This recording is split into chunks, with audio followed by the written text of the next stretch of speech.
Stress is a natural physical and mental reaction to life and all its experiences. Everyone expresses stress from time to time. We all are aware of it, and we know we possibly can go through it each and every single day.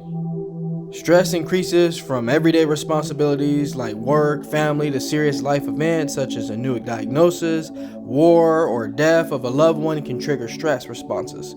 For immediate short-term situations, stress can benefit our health. It can help us cope with potentially serious situations. Our bodies responds to stress by releasing hormones that increases our heart and breathing rates and ready to take on our everyday lifestyle. The main problem is our stress levels never turn off.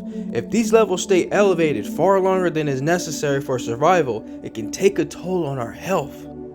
Over time, it develops into chronic stress, which can cause a variety of symptoms and affects our overall well-being. Symptoms of chronic stress include irritability, anxiety, depression, headaches, and insomnia. Our central nervous system is in charge of our fight or flight response. In our brain, the hypothalamus gets the ball rolling, telling our adrenal glands to release the stress hormones adrenaline and cortisol. These hormones rev up our heartbeat and send blood rushing to the areas that need it the most in an emergency situation, such as our muscles, our heart, and other important organs. When the perceived fear is gone, the hypothalamus should tell all systems to go back to normal. But again, the main problem is our stressors don't go away and the response still remains. Stress hormones affect our respiratory and cardiovascular systems. During the stress response, we breathe faster in an effort to quickly distribute oxygen-rich blood to our body. If you already have a breathing problem like asthma or emphysema, stress can make it even harder to breathe. Under a great deal of stress, our heart also pumps faster. Stress hormones cause our blood vessels to constrict and divert more oxygen to our muscles, so we'll have more strength to take on the action or the problem at hand. But this also raises our blood pressure. In a result of going through such turmoil and dealing with large amounts and moments of stress, our chronic stress will make our heart work too hard for too long. When our blood pressure rises, so does our risk of having a stroke or heart attack.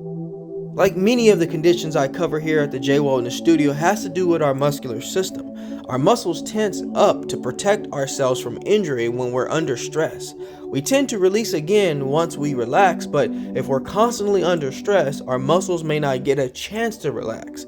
Tight muscles cause headaches, back and shoulder pain, and even body aches. I cannot stress enough, no pun intended, how important it is to really relax and find a way to manage our health and wellness. We need to take time for breathing exercises, go on walks, nice little environments that are going to make us feel better in our lifestyle. The ability to take time to rejuvenate is, yes, a task in itself. Being able to carve out time for just ourselves to heal our body is something that's very challenging in our fast-paced lifestyle that we live in. From hustle and bustle to deadline and demands, we really do need to take time for ourselves. If you got anything out of my video today, is that stress isn't the complete enemy of the situation, but it's a response that we need to have a little bit of control over. And that control is going to take time and practice. But remember folks, like all things, go back to the basics.